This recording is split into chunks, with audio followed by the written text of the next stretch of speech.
They thought the ground was empty. They didn't know it was breathing. Deploy and scan. Watch the tree line, but don't get poetic about it. Earth's wild zones are full of wind and rot, not rebels. Commander Yulo's voice rasped through the comms, metal-filtered and clipped by his disdain. 8 galactic auxiliary troopers dropped one by one from the hovering skiff, boots crushing dead leaves that hadn't known war in decades. Earth was a relic, barely a footnote in the Coalition's expansion records. Cleared, categorized, forgotten. Until now. Old Terra Code calls this place Sector 12C. Locals called it Gideon Sprawl, muttered Lieutenant Saren as he adjusted his autoscope. Feral, fog-thick, supposed to be uninhabited. Yulo sneered beneath his rebreather. And yet someone's been shooting at our satellites. Primitive ordnance. No sign of orbital capability. Probably deranged survivalists. Let's clean this up. They advanced, brushed past moss-covered stones, stepped over the roots of half-buried ancient oaks, heard the buzz of insects that no longer showed up in Coalition biology scans, and from within the earth, under the wind, behind the back, inside the stillness, the watchers waited.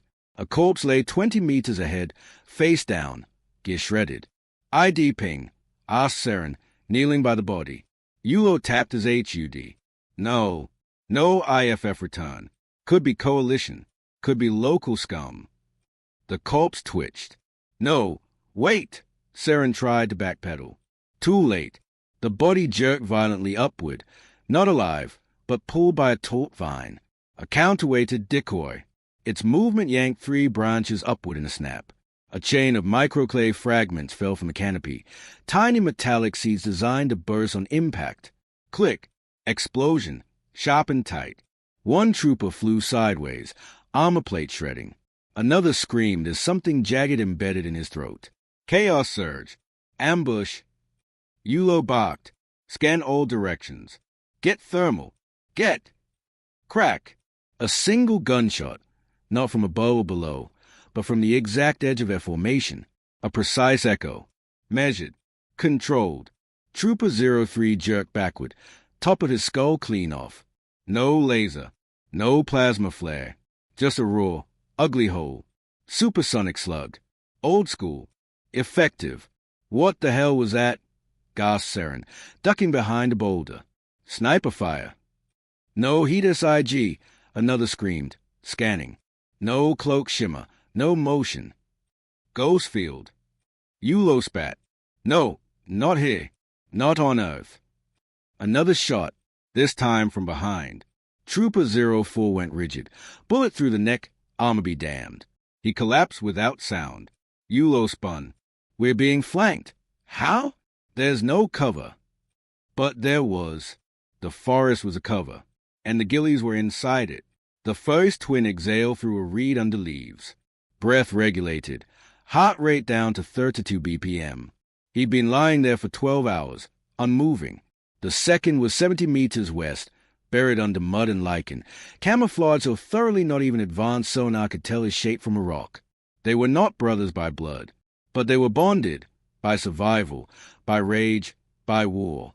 Earth's war, a war forgotten by the stars but tattooed in their bones. Every movement choreographed, every twitch a code. They didn't speak. They didn't need to. Twin minds. One mission. Repel invaders. Make them fear the roots again. Back in the clearing, panic was blooming. Fall back. Saren shouted, trying to drag the wounded away. But each step they took towards safety was another into a trap.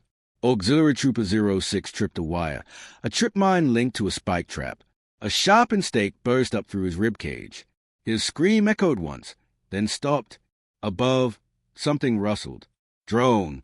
We need drones. They launched them. 4 sleek silvers darted upward, eyes in the sky. 3 exploded instantly, caught in crossfire from triple-mounted slug cannons hidden beneath hollow logs. The 4th returned scrambled visuals. Fog, flicker, and then static. We're fighting cavemen. Yulo roared. No, Saren whispered, eyes wide. We're fighting wolves. Tick, tick, crack. Trooper 07 didn't hear the shot. He just felt his spine shatter. He fell, Paralyzed. The last thing he saw was a shadow moving between branches, a shape that had eyes, not lenses, hands, not weapons, breathing, human, calm, then silence again. Yulo fired blindly into the forest. Plasma bolts scorched trees and leaves, lighting the underbrush in violet flame. But the fire didn't scare them. It illuminated them, just for a moment. Two figures, low, flat, moving like serpents with rifles. One rolled left, the other right, opposite flanks. Two. There's TWO, he screamed, too late. One trooper was yanked backward, strangled with wire. Another was hit with a triple tap through the chest. The forest swallowed their bodies. 10 minutes passed, then 15. Only Yulo and Saren remained, crouched behind a fallen truck from the old Earth days, covered in vines and moss. Their breathing ragged, scans broken. Nothing moved. Are they gone? Yulo asked, barely above a whisper. No, Saren said, eyes darting. They are hunting us. A metallic ping echoed. Yulo's hand jerked. Something had been clipped to his belt. He looked down. A small coin-shaped disc blinked red. A tag. Saren's face dropped. Move! But Yulo barely rose when the trees erupted again. This time it wasn't a bullet. It was a spear. Old-fashioned, thrown with brutal precision. It went straight through his back, out his chest, and pinned him to the truck door. He gurgled, gasping. Saren backed away, weapon up, eyes wild. He heard footsteps. Real, steady. Then he saw them. Two shapes, rising from the earth. Mud-painted faces. One male, one female. Eyes unreadable. The Ghillie twins. No armor. No helmets. Just skin. Skill. Fury. You invaded a ghost house, the woman said. And ghosts don't leave bodies behind, the man added. Saren raised his weapon. The man was faster. Crack! Saren's head snapped back. The sun dipped low. The forest, blood-soaked, sighed. No more screams. Only the whisper of leaves and the slow drag of bodies disappearing into the moss. By nightfall, there were no traces left. Only wind and breath. The survivors thought the worst was over. The Ghillie twins were just getting started. Smoke hung in the air like a judgment. The clearing, once crawling with arrogant galactic auxiliary troopers, now smoldered with the scent of charred armor, scorched flesh, and shattered protocol. 7 dead, 1 missing. 2 surviving troopers crouched behind the husk of a skiff engine, their carapace suits dented and stained in streaks of green earth blood. This isn't war, muttered Trooper Vex through a cracked mouthplate. This is execution. Sergeant Drex gritted his teeth. Keep your helmet on and your sensor up. These bastards are still out there. But no sensors worked. The Ghillie twins had jammed them all. Electromagnetic scatter mines. Old tech. Non-lethal, unless your survival depended on thermal readings or heartbeat scans. And the twins knew that. They didn't jam to blind. They jammed to humiliate. To strip away every layer of control. To make the Galactics fight like the Earthborn, with nerves, instincts, and the constant dread of being watched. Above the tree line, dusk was bleeding into night. The forest hummed with insect wings and alien chirps. It should have been peaceful. Instead, every sound felt like a countdown. Command isn't responding, Drex said. Comm links dusted. No drone feeds. No evac pings. So we hike. Vex's voice cracked. We're 30 clicks from the backup uplink. We hike? Drex confirmed, forcing his pulse to level out. We move fast. Quiet. No flashlights. They rose, slow, scanning every branch. That's when they noticed a line. A rope, thin as spider silk, stretched waist-high across the trail. Too obvious. A decoy? Drex raised a hand. Let's D2 west. Cut through that lower gully. Less exposed. Vex nodded. They turned left. Click. A wire underfoot.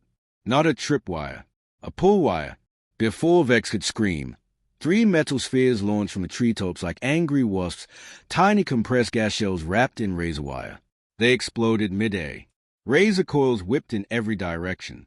One coil wrapped around Vex's leg and tore it open to the femur. He fell screaming. Drex tackled him, covering his body from the rest of the blast. Silence returned. Vex clutched his ruined leg, moaning, "Gods, help, what is this?" Drex knelt beside him. They knew we'd see the first trap. They planted a better one beside it. "They are reading us. They are studying us." He scanned the trees. For the first time in his service life, Sergeant Drex felt hunted, and owned it. They dragged themselves into a moss-covered ravine, hidden under the roots of a fallen oak. Drex worked to cauterize Vex wound with a plasma torch. No anesthesia, just raw pain and clenched teeth. Above them, high on the ridge, the Ghillie twins watched. No scopes, just sight, pure, human sight, sharpened over decades in war zones the stars had stopped caring about. The male twin leaned his cheek against the mud, one eye half closed. The tall one protects. The limper thinks fast. They'll split necks, he whispered. The female twin tapped a small stone twice, their signal for bait time. Then they vanished. 30 minutes later, Drex was pulling Vex along a stream bed, one arm slung over his shoulder. Then they heard it. "Help! Please! Someone, help me!" A human voice. Young. Panicked. Drex froze. "What the hell?" Vex rasped. The scream came again, closer this time, echoing through the forest. "They are hunting me. I'm not one of them." A woman's voice. Earthborn. Breathy. Desperate. Drex's mind raced. Could be a local civilian. Could be a trap. Vex's eyes widened. Or bait. They crouched, weapons raised. Across the stream, a silhouette appeared, a woman, mid-20s, barefoot, covered in torn clothing, staggering between trees. Blood ran down her arms. She saw them. "Please," she sobbed. "Help me. They are killing us." Drex stepped forward. "Stop there. Hands up. Identify." She stumbled, hands raised, trembling. I escaped the village. They came from the trees. There were 2 of them, ghosts. Please, help me." Something was wrong. Her breathing was too calm. Her eyes, not wide with panic, but focused. And then Drex saw it. Her left hand had dirt under every nail except one. Polished, clean, metallic. Not a civilian. A calm trigger. He dove sideways. The ground beneath where he'd been standing erupted. Clay mine. No metal. Just compressed dirt and fire. A geyser of earth. Vex screamed again, thrown backward. The woman vanished. Dove flat, rolled once, and disappeared into the underbrush. No footsteps. No sound. Gone. The bait had moved. The trap had worked. The hunt continued. Drex was done playing careful. He scooped up Vex again, broken leg or not, and charged uphill. Branches whipped their armor. Sweat fogged their visors. They reached the ridge. Below them, an old outpost. Faded banners. Rusted turrets. Human design, pre-coalition era. A base! Drex shouted, "We might get signal." But no sooner had they crossed the perimeter than Drex's HUD screamed a warning. Geothermal spike detected. Structural compromise imminent. The entire base buckled. It wasn't real. It was a facade built from scrap and camo mesh, rigged to collapse. Too late to stop. The ground caved. They fell. Dust. Wood. Pain. Darkness. Drex coughed. Dazed. His helmet cracked. He rolled over, looked for Vex. Nothing. Then he saw the trail. A streak of blood dragging through a side tunnel. Not a body. A body moved. No, no, no. He staggered forward, rifle raised. The tunnel was narrow, reinforced with wooden beams, dripping with moisture. Each step echoed too loud. Then he heard it. Breathing. Ragged. Wet. Drex rounded the corner and saw Vex, pinned to the wall with metal rods. Alive. Twitching. His eyes wide. Mouth gagged. Words carved into the wood above his head. "You came to hunt. Now you're the animal." Drex lunged, then stopped. Motion sensors flickered along the floor. Trip lines. All around. He froze. A whisper came from behind him. "Nice to meet you, Sergeant." The female Ghillie's voice, calm, cold, before something slammed into his helmet and everything went black. Above ground, the Ghillie twins stood in the trees, scanning the empty forest below. The false woman, a third in the team, not a twin but a mimic, emerged beside them, nodding. They took the bait, triggered the tunnels. Their command won't find the bodies. The male twin nodded. The rest will come. We'll be ready. The female twin wiped Vex's blood from her blade and whispered, "This isn't vengeance. This is education." They turned away, not running, just blending, back into the forest that breathed with them. By nightfall, no signals pulsed from the zone. No voices called for help. No drones returned footage. The Coalition orbitals logged it as interference. The official report would read, Wild Zone engagement result inconclusive. Unofficially, the squad had vanished, like they'd never been there at all. When the mind breaks, the body follows. The forest knows. Sergeant Clevin woke with a knife in his hand. Not out of fear. Habit. His fingers always curled around the hilt when sleep drifted in. But the forest didn't allow rest. Not truly. His breath fogged inside the cracked rebreather mask. He lay under collapsed comm, its ruined antenna jutting skyward like a rusted bone. 2 days. 2 full cycles since the squad went dark. 14 Galactics had deployed into Gideon Sprawl. 4 were left. They'd regrouped in the ravine after the last scream cut short. No one said the name. No one wanted to speak of the missing. The word dead was too permanent, too loud. It made the quiet that followed feel mocking. Sergeant Clevin, Enforcer Fesh, Specialist Niera, and Trooper Brand sat with backs to the rock wall, weapons clutched tight, eyes sunken. The blood on Brander's chest plate wasn't his. None of them had spoken for hours. Not until Fesh stood, armor grinding. "I'm not staying here. Static in the comms or not, our orders were to burn hostile zones. Torch this patch and mark it cleared." Clevin stared up at him. "You think fire is going to smoke them out? They don't live in the trees. They are the trees." Fesh snarled. "They are just humans. I don't care what tricks they pulled. They are flesh. Flesh burns." No one argued. What else was left? They lit the first flame with a plasma flare. The forest ignited reluctantly at first, as if unsure whether it wanted to join the war. Then the blaze caught old bark and sun-dried bramble. Branches moaned. Leaves curled. Smoke poured upward like some ancient sigh. The fire spread faster than expected. Too fast. The wind changed. It wasn't moving naturally. It was being pulled, like breath drawn through a straw. The trees were channeling it, fanning the fire back toward them. Controlled. Niera screamed and tried to run, her boot catching on a hidden trip line. An explosion burst beside her, non-lethal, but blinding. She dropped, convulsing. Clevin pulled her back, eyes stinging from smoke. "Got MIT. Retreat." But Fesh didn't move. He stood at the edge of the inferno, watching shadows flicker between the smoke. 2 shadows. Low, smooth, human, moving in opposite flanks. They didn't run from fire. They walked through it. "You see them?" Brand whispered, trembling. Clevin nodded, loading a fresh mag into his slug thrower. "I see them." "Then shoot." "I already did. Twice. They don't give you clean shots. They drift like mist." A branch snapped behind them. Clevin spun. Nothing. He turned back, and Niera was gone. Her gun, her helmet, still there, but her body vanished. Fesh fired blindly into the fog, screaming, raging, burning through his plasma cores. Thump. His backpack sizzled. Something had pierced the coolant line. He turned. A knife, black, serrated, earth-forged, jutted from his gear. His HUD blinked out, and in the dark reflection of his visor, he saw her, painted face, camouflage cloak, mud-drenched eyes. The female Ghillie. He opened his mouth. She didn't let him speak. One twist. One slash.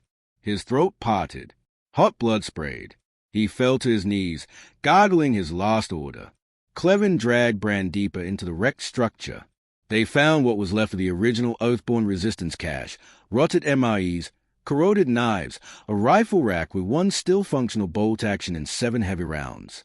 Old hunters used to call this bull country, Clevin said. Thick woods, big beasts, people hunted with bait and blood.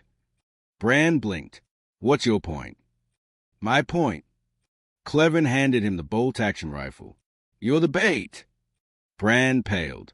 The hell I am. You stay here. Fire a few shots. Draw them in. And you? Clevin loaded a scatter charge and disappeared into the wreckage. Bran stared down at the rifle. Not plasma, not guided, just with an iron in pain. He took a breath and fired one shot into the air. Waited. Nothing. Then he heard it. Behind him. The soft crunch of soil under boots. He turned. Fast. Nothing. Again. This time he saw it. Just a flicker, a blur of moss-stained cloth. He fired. Missed. Fired again. Nothing. Then, tap. Something touched his back. He wheeled around. The male Ghillie was there. Close. Too close. No rifle. Just a blade. Fast. Silent. The rifle clattered to the floor, stained red. Clevin heard the body drop. He didn't react. Just listened. Footsteps. Careful. He pressed the scatter trigger. Click. A hum began. He bolted from the room. 10 seconds later, the charge detonated. The entire southern wing collapsed in a storm of dust and debris. He didn't wait to check the body. He knew better. They didn't die easy. Clevin ran. Down a tunnel. Through a service duct. Up into a storage silo where Earthborn rebels once hid from orbital scans. He sealed the hatch. Silence. He slumped to the floor, lungs boning, head spinning. Only one left now. Him. Of the 14 that dropped in, only he remained.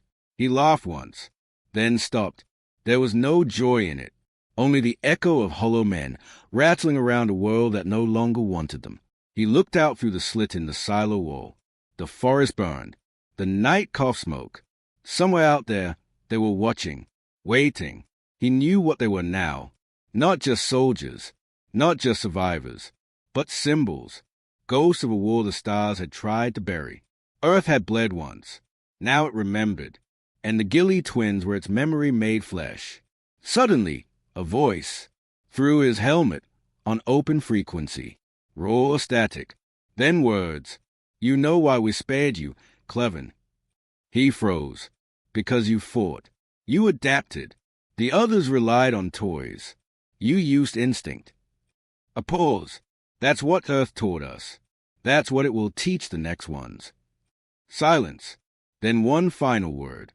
Run. He didn't hesitate. He opened the silo door and vanished into the trees. Above, the Ghillie twins stood on the silo roof, watching, breathing, waiting, not smiling, just existing, like roots, like ghosts, like the cold in your spine when you know you're not alone. And in the wind, a new whisper blew. The stars forgot Earth, but Earth did not forget how to fight. Legends don't fade. They reload. The Ghillie twins didn't speak often, but when they did, the forest hushed. Rain fell that morning, a steady whisper of cold against leaf and soil. The smoke from the burning grove had died hours ago, leaving blackened stalks and steaming mud. Only two shapes moved through the ash, crawling low, slow, deliberate. The twins. The male adjusted his rifle sling. The female checked her bone-handled knife. Below them, a new dropship approached. Sleek, silver, and ignorant. Coalition brass had finally realized something was wrong. Too late. Inside the ship, Commander Rax adjusted his gloves with the precision of a man who'd never missed a promotion. 10 more enforcers stood behind him. He turned to them, voice measured. We're here to recover our own, neutralize rogue hostiles, and extract all tech from this backwater dirtball. No more errors. No more drama. He nodded to the pilot. Touchdown. Light and lethal. The ship landed in a clearing that hadn't existed a week ago, because the Ghillie twins had made it last night. 50 meters away, beneath a camouflage blind, the female twin whispered, Time. The male flicked his weather-worn wristwatch. 3 minutes. Then we go, Sam. The rifle she carried, matte black, bolt-fed, wrapped in bark tape, had once belonged to their father. The knife, engraved with 4 stars and a single stripe, was from their mother's kit.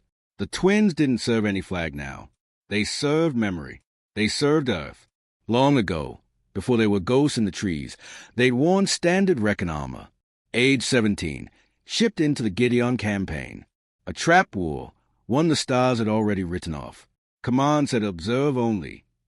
No combat. But when the orbital line collapsed, no evac came. No airdrops. No relief. Their platoon starved in silence. 32 died in the first month. Those who survived changed. The twins adapted. They hunted. Learned the old ways. Gut trails. Ground signs. Wind whisper. Bach reading. When the Galactics finally returned to reclaim the territory, they didn't find survivors. They found predators. The twins walked away from that war not with medals, but with scars and names whispered like curses. They were never discharged, never retired, just forgotten, like so many Earthborn. And that forgetting, it had cost the galaxy everything. Commander Rax's boots sank into the clearing mud. His team fanned out. Tri-sensors, bioscans, aerial drones. Nothing pinged. Movement, he barked. Negative. Thermal. All clear. Ambient humidity suppressing the signals. Rax scowled. Same damn ghost tech. Jam like the last sight. He activated his calm uplink. Deploy sonic sweep. Let's rattle the worms. A low-frequency boom echoed from the skiff, rolling through the trees. Leaves shook. Branches trembled. Still, silence. Rax turned to the nearest enforcer. Report. The enforcer opened his mouth. Then, his visor exploded. Crack. High velocity. Subsonic. Through the skull. Out the back. Clean kill. The body dropped. Sniper. East Ridge. They dove for cover. Too late. Crack. Second shot. Femoral artery. Screaming. Blood sprayed the grass. Visual confirmation. No sight line. Get smoke up. Now. Canisters hissed. Gray fog enveloped the field. 50 meters west, the female twin exhaled slowly. 2 rounds left. Her brother's voice came through the old bone conduct MIC. They'll push hard now. Defensive wedge. Center collapse. Copy. You flank or I flank? We both flank. They won't expect twins. She smiled. No one ever did. Commander Rax barked orders as his squad hunkered under shields. Triangulate the shot angles. Get a drone above the canopy. A body flew from the tree line. Not a trooper. One of the missing. Vex. Face torn. Eyes cut out. Armor gutted. Strapped to a fallen tree branch like a warning. Below the corpse, a message burned into his chest plate. We see you. Rax gritted his teeth. This is psychological. Earthborn savages with flair. Nothing more. But he didn't believe his own voice. Not anymore. Suddenly, shick, a sound behind him. He toned, weapon raised. Nothing. Then, he blinked. His shadow looked wrong. Too tall. He spun. The male twin stood there, cloak fluttering, rifle slung, knife drawn. In one blink, he crossed the distance and, slash! The blade opened Rax's shoulder, armor and all. Rax stumbled back, gun up, fired, missed. A second blur from the right. The female twin. She leapt, twisted mid-A, and struck. Boot to face. Helmet shattered. Rax hit the ground, blood leaking from his mouth. He reached for his sidearm. The male twin stepped on his hand. Crushed it. Bone splintered. Rax screamed. The twins stood over him. No joy in their eyes. Just resolve. He coughed, spitting blood. Why? Why this? You were soldiers. You were ours. The male twin crouched, spoke softly. We were yours until you abandoned us. He took the sidearm, pressed it into Rax's palm, closed his fingers around it. You'll need this. Then they walked away. The rest of the enforcers never got clear orders. The twins moved through them like ghosts. Strike, vanish, reappear, vanish again. Every angle covered.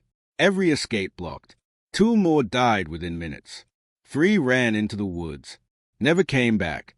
Only one enforcer lived, a rookie named Horn. He didn't run. He dropped his gun, raised both hands. Kneeling, the twins appeared behind him. No weapons raised. He didn't beg. He just said, "Please, just tell the truth about this place." The female twin nodded, then handed him a satchel. Inside, data drives, helmet cams, uncensored footage. "You'll walk free," she said, "but what you carry weighs more than your life." He fled into the trees, barefoot, sobbing. He lived. They let him, because he'd seen. Commander Rax crawled into the smoke, clutching his ruined hand. He made it 10 meters before collapsing. From above, the twins watched. Another message burned into the soil beside him. "You mocked Earth's deadliest. Now you are the lesson." That night, no ships landed. The Coalition stopped responding. No more uplinks. No more drops. Just static and silence. The forest closed again. Quiet. Oh, but in the stars, a new rumor bloomed. A whisper across stations and sectors. About Earth. About the wild zones. About 2 shadows in Ghillie suits that moved like wind and struck like judgment. About the squad that vanished, not from war, but from arrogance. And somewhere, in a hidden valley deep in Gideon's sprawl, the twins sat by an old campfire. They didn't speak. They didn't celebrate. They cleaned their weapons, sharpened their blades, and waited, because this wasn't over. The galaxy hadn't learned. Not yet. The last mistake they ever made was thinking it was over. The galaxy tried to bury Earth twice. First with silence, then with flame. Neither worked. Now, stories drifted like space trash through the outer colonies. Station crews whispered them over synthetic whiskey.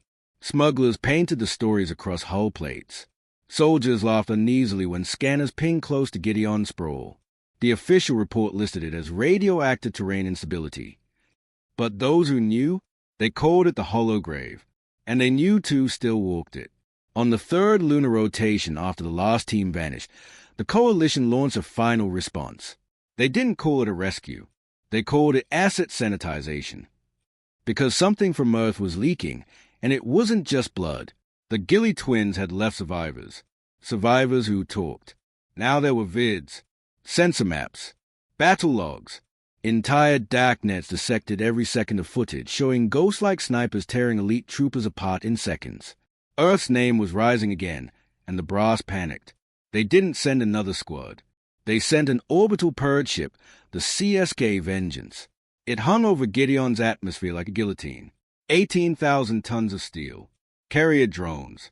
Incineration rays. Tectonic destabilizers. One order from Central Command, and the entire biome would vanish. Forest, fire, bones, and ghosts alike. No trial. No ground teams. No witnesses. In the control bay of the Vengeance, Admiral Torvain stood before a digital display of Gideon's topography. Red flashes lit up the ridgelines. The hollow grave glowed like a fresh wound. "Everything below line Delta is to be reduced to plasma," she ordered. "0 delay. Fire on my mark." Her voice didn't shake. It should have. Far below, in the twisted guts of the forest, the twins stood over an old receiver tower. One they'd rebuilt by hand from rusted bones and forgotten parts. The male twin slid a battered uplink drive into the console. The female twin nodded. They are coming. Bigger this time. Let them. Orbital. Doesn't matter. You know what they'll do if we don't stop them now. He looked up, eyes calm. Then we stop them now. In the Vengeance's tactical chamber, a technician froze. An authorized data burst just hit our AI firewall. Torvain frowned. Where from? Planet's surface. Who authorized planetary comms? No one. Then how? Another tech said, white-faced. It's not just data. It's footage from all 6 previous missions. Torvain leaned closer. The screen flickered. Blood, screams, bodies, snipers moving like shadows. One clip showed Rax's broken face, mumbling, "You mocked us, deadliest." Another showed the first squad commander sobbing as he watched his own men vanish, one by one. And over every video, in shifting red letters, a single message blinked. This is not a ghost story. This is a lesson. Torvain's blood chilled. Shut it down. We can't. It's broadcasting across our outbound relay. To who? Everyone. On every coalition channel, on every pirate signal, the vids were playing. A war Earth never declared and never surrendered. The secrets were out. The shame, the silence, the slaughter. Torvain snapped, purged the forest. Now! The tactical deck lit up. Lasers locked. Payloads loaded. But something jammed. All screens blinked. One word appeared on every console. Gotcha. Then the whole deck went dark. Down on the planet, the twins watched the screen flicker to life one last time. They'd cracked the uplink node, used scavenged code from the Coalition's own armor systems, rewired the uplink to funnel data back into the Vengeance's command bridge, and more importantly, they'd infected its fire control AI. Back in orbit, red warning symbols flooded the HUD. The fire grid is reversing. What? The orbital purge weapon is re-aiming, not at the planet. At US. The Vengeance began to tilt, slowly, then rapidly, its primary weapon array glowing hot. Too late. The twins had used Coalition pride against itself. The warship's own protocols had been hijacked, and its anti-Earth failsafes now read the ship as a planetary contaminant. In 30 seconds, the weapon fired. From Gideon's surface, it looked like sunrise, sudden and absolute. The sky ignited. The forest glowed. And above it, the CSK Vengeance died in a white-hot blink. No wreckage. No signal. Nothing left but ash and falling fire. The twins stood in the glow. Silent. The male twin unslung his rifle. The female sheathed her blade. Then they turned and walked. Back into the woods. That night, a new constellation sparkled where the Vengeance had once been. Some said it was just vapor trails and burning debris. Others said it was a warship's final scream, frozen into the void, a reminder to the stars. Earth was never broken. Earth was simply waiting. Epilogue, Red Soil. 3 weeks later, a freelancer landed on Gideon's outer rim. No military insignia, just a courier satchel and a set of boots with worn-out soles. He walked through the ash fields, found the hollow trees, found the grave markers shaped like rifle barrels, and at the edge of a dry riverbed, he found them, the twins, sitting on either side of a campfire, silent, armored in mud and time.